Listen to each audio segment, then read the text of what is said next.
Hey guys, so today we are going to talk about perimeter, area, and volume of a rectangle and a square. I have to apologize, I'm making this video from home, so I don't have my huge whiteboard, which is kind of frustrating, but I've got a little whiteboard, which is kind of okay. Not really though. Let's talk. What is perimeter? Perimeter is the distance around something. So let's say I'm building a fence, and let's say this is my plot of land and I want a fence around it. If I go like this all the way around and I build my fence, that is perimeter. It's the distance around something. I'm not filling in my field with rows and rows and rows of fence. I don't care what's inside the walls of my plot of land. I just want a fence that goes all the way around my land. Maybe I have a house and I want to put baseboards in my house. Again, I'm not putting baseboards all over the floor. I just simply want baseboards touching the walls of my room. I'm not laying down baseboards as flooring. It's just between the floor and the wall all the way around the room. So that is perimeter. Now, when you go to look up perimeter, one of the things you're going to notice, and because whenever I make my worksheets, Google is my best friend. And one of the things I find frustrating when you look up these explanation guides is that they say the formula for perimeter is A plus A plus B plus B, which as a learner, you might be looking at this being like, which side is A and which side is B, and it doesn't actually matter. What that is telling us, A plus B plus B, is that in a rectangle we've got, so let me just show you another rectangle. Oh my gosh, this is terrible.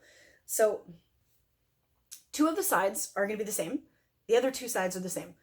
In a square, it's actually even nicer. All four sides are the same.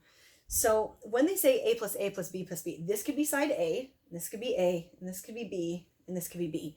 The nice thing though is that it actually, it doesn't even matter. Like this could be side Z, and this could be Z, and this could be side Y, and this could be side Y.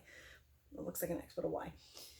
And so when they say A, B, B, it's not like one side is always going to be side A, and one side is always going to be side B, and you're sitting there trying to figure out, it is the one with the two, is that B? No, it doesn't matter. It's just telling you you're going to put in the two sides that have one value, and you're going to put in the other two sides that have the other same value.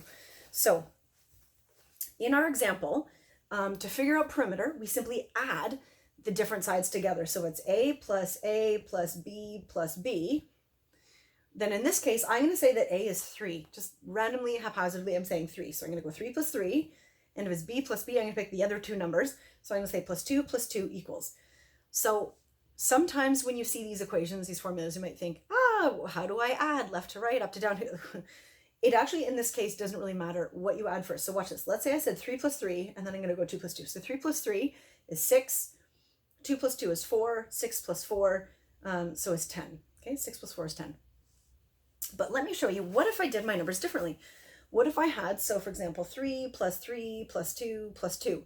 What if I did the 3 plus 2 first? So I've got 3 plus 2 is 5, plus 2, and then I was like, well, 3 plus 5 is 8, and then I've got my plus 2, and then 8 plus 2 is 10. So as you could see, it didn't really matter what numbers I added up first or second or third. I'm still ending up with the number 10. So for perimeter, our job is just to add up the numbers that go around the outside of our square or our rectangle, and we're good to go. The problem is that teachers, we can be a tricky bunch. We might only give you 2 of the numbers, and that doesn't mean that you only add up the numbers that you see.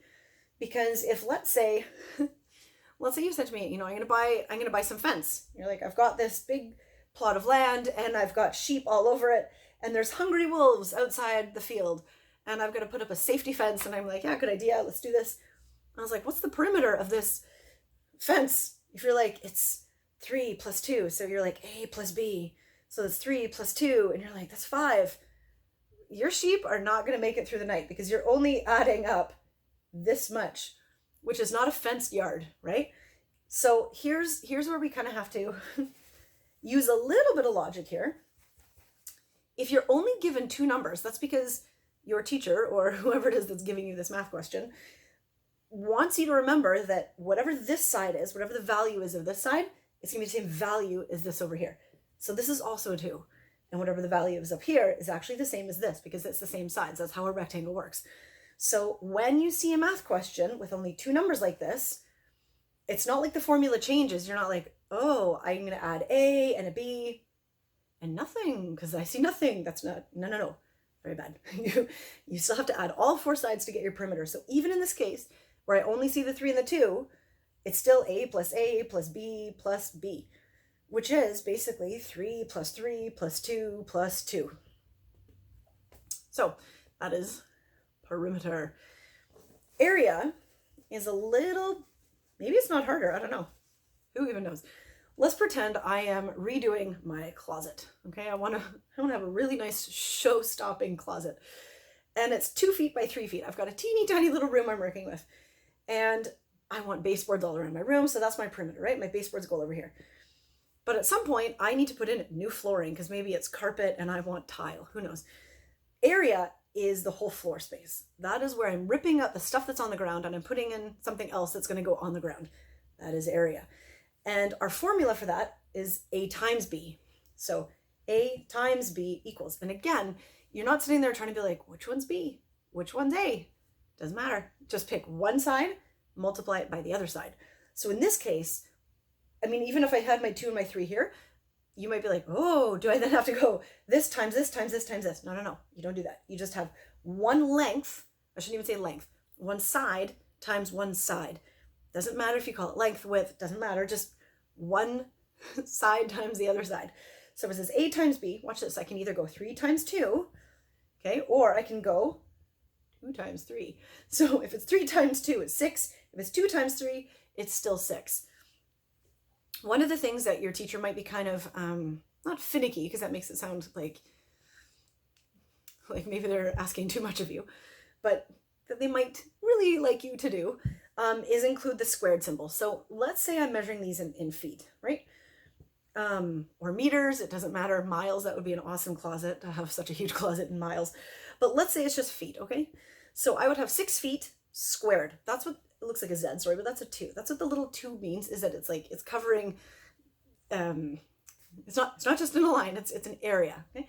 So typically your answer would just be like 6, but if your teacher really wants you to be specific and you're measuring in feet, then not only are you going to have the feet, if I said it's 6 feet, that makes it sound like it's just a line, like a distance from point A to point B.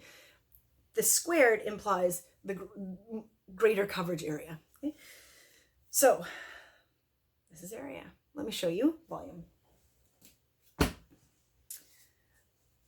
Love whiteboards. Okay, so volume is all of the space in between. So let's imagine a closet or a bedroom or an office space in which you have to fill the space. So as an example, you guys have seen on TV, sometimes people prank other people and they fill like an office or a room full of balloons, right? So imagine this is an office, and in the office there's balloons everywhere. That is volume. It's filling a space. It's like, let's say you had a glass of water and you're filling it full of water. It's how much can you fit in a container.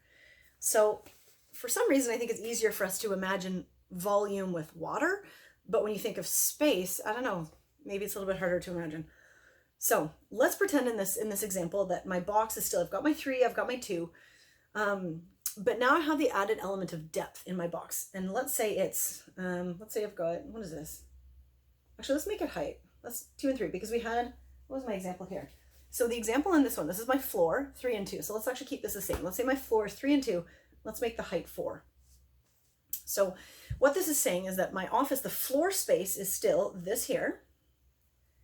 And now I'm trying to fill it floor to ceiling. I'm trying to see how much, like if, let's say I took a jug of water and I were pouring into my little closet, how much water could I fit in this closet? I'm not sure why I would do that, but who knows? So our equation here is so V stands for volume equals A times B times C. And again, please don't get hung up on like, which one's C? See the new one? Like, it doesn't matter. You have 3 numbers and you need to multiply them together. Now, if let's say though your teacher, just to be funny or mean or who knows, maybe your teacher labels every single side on here and it's really hard to read and you're like, but there's numbers everywhere. How do I know which 3 do I multiply? As long as you have every side accounted for, then you could label a ton of things in here. One side is going to be how tall the room is. One side is going to be how deep the room is, and the other side is going to be how wide it is in front of you. So say, for example, let's say even like I'm looking at this, right? Let me, no, I'm going to keep a lot of these numbers on here.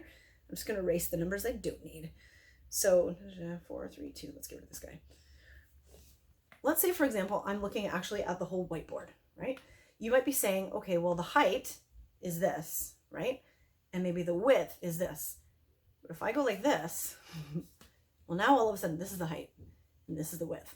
So when you see a square on a drawing, like a square drawing on your test, don't immediately panic and be like, which one's the width?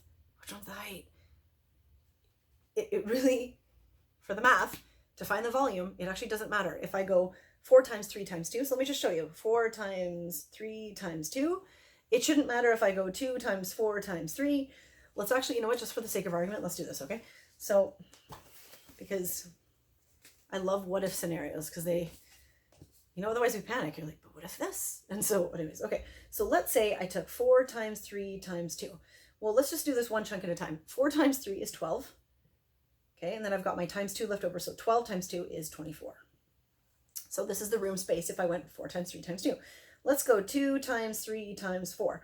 So let's say I'm going to go 2 times 3 is 6, and I've got my leftover times 4. 6 times 4 is 24. What's the other one I've got? So let's start with the 3. 3 times 2 times 4. Slightly different way of doing this. 3 times 2 is 6. I've got my leftover times 4. 6 times 4 is 24. So as you guys can see, it doesn't matter if I go like length times height times width, or width times height times length, C times A times A times B times C times B times A. It doesn't matter. You just have 3 numbers. You have to multiply them together. That is how we get our volume. There we are. Hope that makes sense. And